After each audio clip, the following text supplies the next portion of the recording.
उत्तम साहित्य का साथ जीवन को उत्कृष्ट वैभव की ओर लेकर जाता है और वही वैभव आपको इस चैनल से प्राप्त होगा, जिसके माध्यम से साहित्य की उत्कृष्ट गाथाएं प्रस्तुत हो रही है।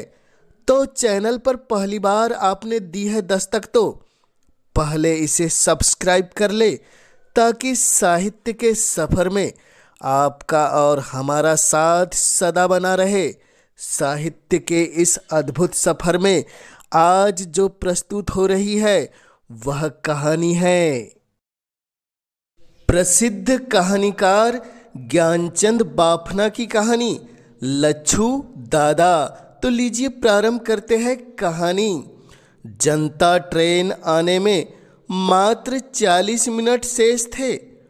दो महानगरों के बीच स्थित इस ग्राम में आवागमन की केवल यही सुविधा थी। इस ट्रेन के छूट जाने का अर्थ था पुनः 24 घंटों का विश्राम। घर से रेलवे स्टेशन लगभग 4 किलोमीटर दूर था। रिक्शे की तलाश में प्रोफेसर विनय कड़कड़ाती ठंड में निकल पड़े। कुछ दूरी पर उन्हें एक रिक्शा दिखाई दिया। वहां तक पहुंचने की जल्दी में सामने से आते हुए एक आदमी से वे टकराते टकराते बचे। सामने से आ रहा आदमी रास्ते में बच्चों जैसी हरकतें कर रहा था। एक कार्डबोर्ड के डिब्बों को वह आदमी कभी बाएं पैर से मारता और जब डिब्बा उछलकर दूर जा गिरता अथवा गिरने को होता, वह दौड़कर वहां पहुंच जाता और दूसरे पैर से पुनः वही क्रिया दोहराता। टकराने की स्थिति से अपने आप को बचाते हुए प्रोफेसर विनय ने प्रश्न किया, क्या बात है भाई, देख कर तो चलो। वह आदमी शायद बहुत ही व्यस्त था, सिर्फ इतना ही कह पाया, गलती हो गई। प्रोफेसर विनय तेज कदमों से चलते हुए रिक्शे के समीप पहुंचे। आसपास रिक्शे वालों को न पाकर उन्होंने रिक्शे में लगी घंटी बजाई। तभी कहीं थोड़ी दूर से आवाज उभरी, आ रहा हूं। प्रोफेसर विनय ने देखा वही आदमी जिससे कुछ क्षणों पूर्व वे टकराने से बचे थे, दौड़ते हुए उनकी तरफ आ रहा है। पास आते ही प्रोफेसर ने प्रश्न किया, रिक्शा खाली है? खाली है। कहाँ जाना है? स्टेशन। चलिए। प्रोफेसर बोले, देखो मुझे ट्रेन से जाना है, लगभग 35 मिनट बचे हैं, क्या इतनी देर में स्टेशन पहुंचा सकोगे? प्रोफेसर विनय की बात उसे चुनौती लगी। उसने कहा, मुझे लच्छू दादा कहते हैं और समय लच्छू दादा के साथ चलता है। ठीक है, कितना लोगे? जो ठीक समझो दे दीजिएगा। वाह, यह कैसे होगा? बाद में मनमाना मांगोगे तो? बीच में ही गर्व भरे शब्दों में लच्छू बोल पड़ा। लच्छू दादा अपने नियम स्वयं बनाता है और उन्हें तोड़ता नहीं है। प्रोफेसर बोले, ठीक ठीक है, फिर भी बता क्या लोगे? 4 रुपये दे दीजिएगा। 4 रुपये? यह तो ज़्यादा है, 3 ले लेना। मैंने कहा ना, 4 रुपये अर्थात 4 ही होंगे। रिक्शा लेकर विनय घर पहुंचा। घर के सामने रोशनी में विनय ने लच्छू को ध्यान से देखा। 2 पायजामे पहन रखा था उसने, शायद एक पायजामा दूसरे से बड़ा था। रिक्शा चलाने में असुविधा न हो इसलिए पायजामे के निचले हिस्से को पिंडलियों पर मोड़कर क्लिप लगाई गई थी। मैला सा खादी का कुर्ता और उस पर फटी सी जवाहर बंडी, सिर पर नोकदार मैली टोपी, कद मंझोला, उम्र लगभग 25-26 वर्ष। सामान रखकर पत्नी और बच्चों के साथ प्रोफेसर विनय रिक्शे में बैठ गए। रिक्शा चल पड़ा। समय काटने के इरादे से प्रोफेसर विनय ने लच्छू से पूछा, तुमने अपना नाम लच्छू ही बताया था? जी नहीं, लच्छू दादा। अच्छा अच्छा, यह तो बताओ, इस उम्र में भी तुम खड्डे के डिब्बों से क्यों खेल रहे थे? लच्छू ने उल्टा प्रश्न किया। आप क्या करते हैं? विनय ने कहा, मैं कॉलेज में प्राध्यापक हूँ। फिर तो ठीक है। अभी आप पूछेंगे कहाँ तक पढ़े हो, कुछ और भी करते हो या नहीं, वगैरह वगैरह। अतः मैं स्वयं आपको सब कुछ बता देता हूँ। मैं स्नातक हूँ। इससे आगे पढ़ना सामर्थ्य से बाहर था। 3 प्रतियोगी परीक्षाओं में बैठ चुका हूँ। लिखित में सभी परीक्षाओं में पास हो गया, परंतु साक्षात्कार में असफलता ही हाथ लगी। आप तो प्राध्यापक हैं, आप ही बताइए कि एक परीक्षार्थी लिखित परीक्षा में अच्छे अंक प्राप्त करने पर भी साक्षात्कार के समय कुछ व्यक्तियों के समक्ष थोड़े ही समय में असफल क्यों हो जाता है? क्या लिखित परीक्षाएं महत्वहीन हैं? प्रोफेसर ने कहा, लच्छू दादा, कुछ प्रश्न ऐसे होते हैं जो सदा प्रश्न ही बने रहते हैं। तुमने यह नहीं बताया कि तुम खड्डे के डिब्बे से क्यों खेल रहे थे? लच्छू के शब्दों में पीड़ा झलक उठी। मुझे फुटबॉल खेलने का बचपन से शौक रहा है। विश्वविद्यालय स्तर पर मैंने अनेक प्रमाण पत्र प्राप्त किए हैं। ये बात दूसरी है कि वे प्रमाण पत्र अब घर की दीवार के दोष ढकने के काम आ रहे हैं। फिर भी मेरी रुचि इस खेल के प्रति कम नहीं हो पाई है। जब कभी हृदय में टीस उठती है, इसी प्रकार उछल कूद कर लेता हूँ, जैसे आपने थोड़ी देर पहले मुझे देखा था। विनय का हृदय द्रवीभूत हो गया। कुछ देर दोनों ओर चुप्पी छाई रही।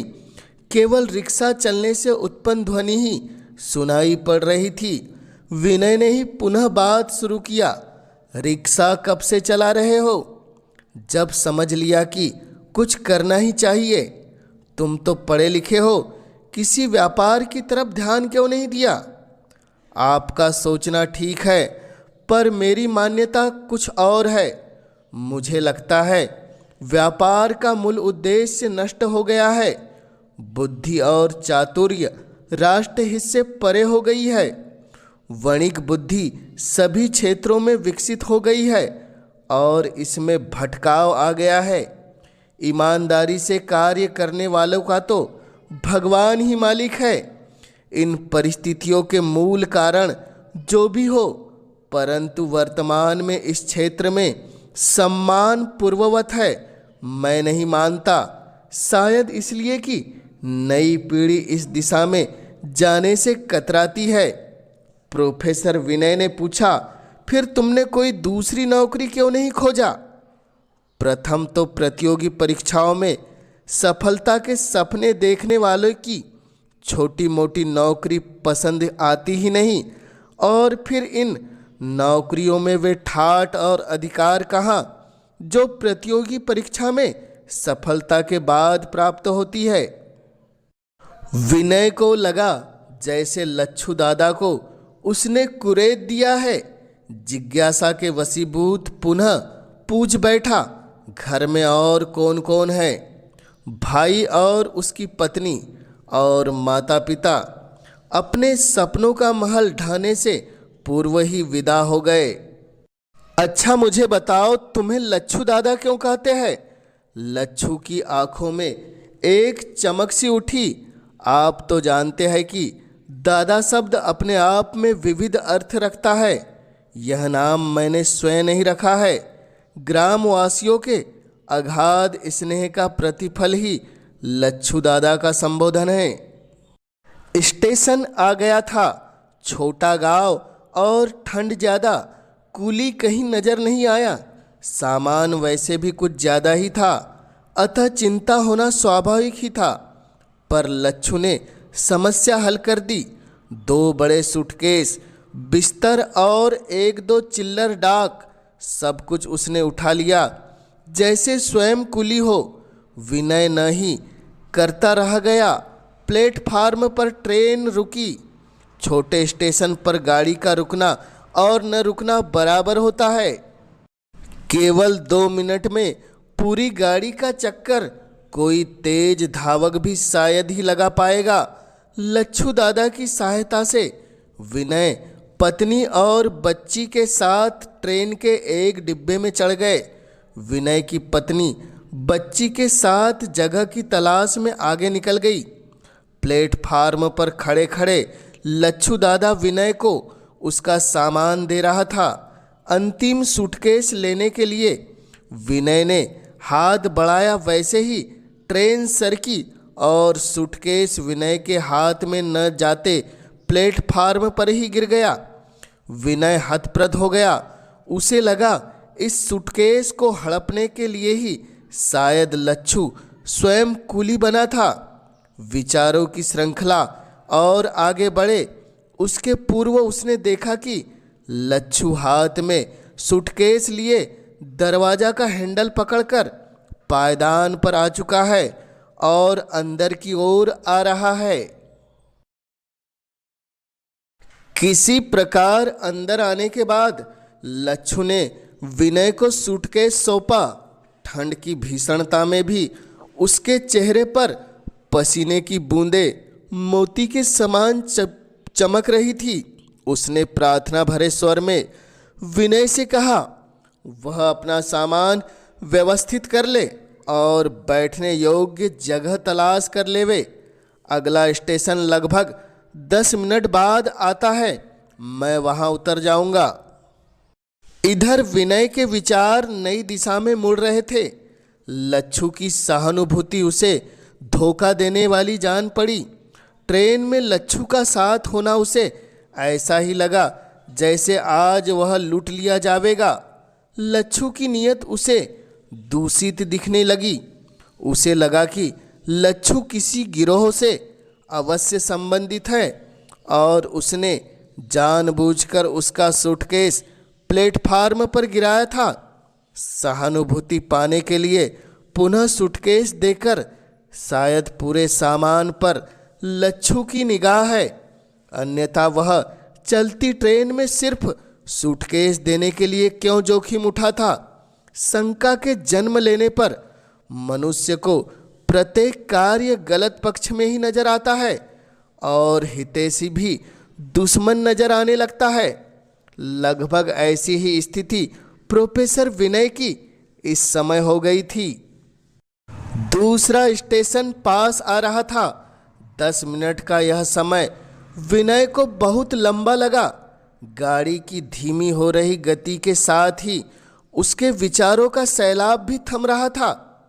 विनय ने 10 रुपए का नोट निकालकर लच्छू को दिया। लच्छू ने 6 रुपए विनय को वापस कर दिए। प्रोफेसर विनय ने कहा, लच्छू दादा, तुम्हें पूरे रुपए रखना चाहिए, तुमने बहुत मेहनत की है। बीच में ही लच्छू बोल पड़ा, मैंने पहले ही कहा था लच्छू दादा के नियम नहीं बदलते। उसके स्वर में स्पष्ट रूप से गर्व झलक रहा था। विनय के बार बार नहीं नहीं करने पर भी लच्छू ने कहा, आप शेष रुपए अपने पास ही रहने दें, ये मेरी ओर से आपकी बिटिया के लिए समझे। इतना कहते ही लच्छू ट्रेन से नीचे उतरने लगा।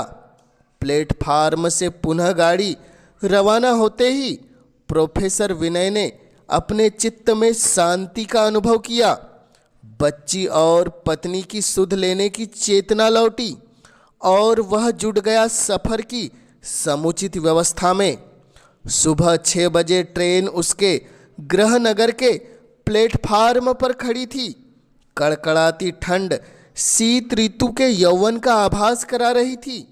सामान इकट्ठा कर प्रोफेसर विनय ज्यों ही नीचे उतरने को हुए, उन्होंने देखा कि अंदर की ओर से एक लड़का तेजी से उससे टकराते हुए नीचे उतर रहा है।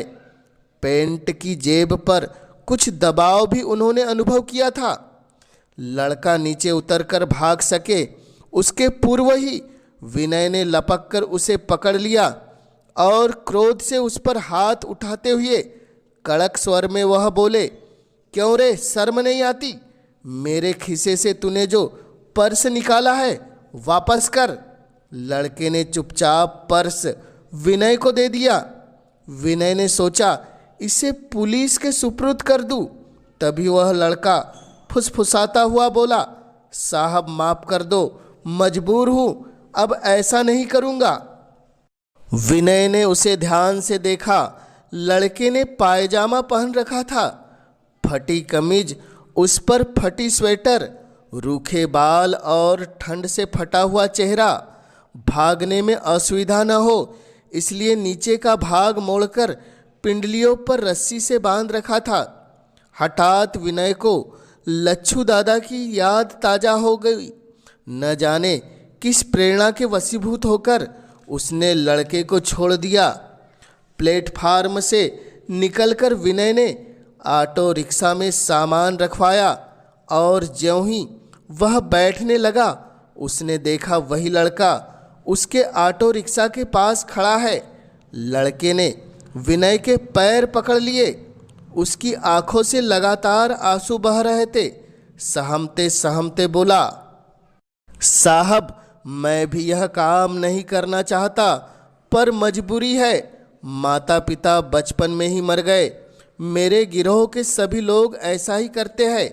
कई बार पकड़ा भी जा चुका हूँ, खूब पिटाई भी हुई है, पर आप प्रथम व्यक्ति हैं जिन्होंने दया दिखाई है। मैं भी चाहता हूँ अच्छा आदमी बनूं, आप मुझे आशीर्वाद दें। ऐसा अप्रत्याशित घटित होता इस बात की कल्पना भी विनय को नहीं थी। लच्छू दादा की ईमानदारी पर अपने हृदय में उत्पन्न शंका से वह रात्रि से ही विकल था, पर अब उसे ऐसा आभास हो चला था कि ईमानदारी के प्रति जन्मे समस्त कुलूप भाव इस बालक के सही दिशा में बढ़ने पर अवश्य धुल जावेंगे। प्रोफेसर विनय ने जेब में हाथ डालकर रुपए निकाला। हाथ में 6 रुपए थे, वही रुपए जो लच्छू दादा ने उसे वापस दिए थे। रुपए देने के लिए उन्होंने लड़के की ओर हाथ बढ़ाया। लड़का मौन खड़ा रहा। बार बार विनय के आग्रह पर लड़के ने रुपयों की ओर हाथ बढ़ाया, पर तभी सामने की ओर उसने 2 क्रूर आंखों को अपनी ओर घूरता पाया और अचानक तेजी से भागते हुए वह विनय की आंखों से ओझल हो गया। सब पलक झपकते ही हो गया। 2-2 के 3 नोट प्रोफेसर विनय के हाथों में फंसे रह गए और उनकी आंखों से अनायास ही 2 मोती लुढ़क पड़े। यह कहानी आपको कैसी लगी कमेंट्स के माध्यम से हमें ज़रूर बतलाएं और जन जन तक हिंदी साहित्य की गाथा को पहुंचाने में अपना योगदान देने इस चैनल को अवश्य सब्सक्राइब कीजिए, ताकि आपके सहयोग से मैं हिंदी साहित्य की महान रचनाओं को जन जन तक पहुंचाने के लिए हमेशा उत्साहित रह सकूं। आप सभी श्रोताओं का पुनः इस चैनल से जुड़ने के लिए हृदय की गहराई से बहुत बहुत आभार।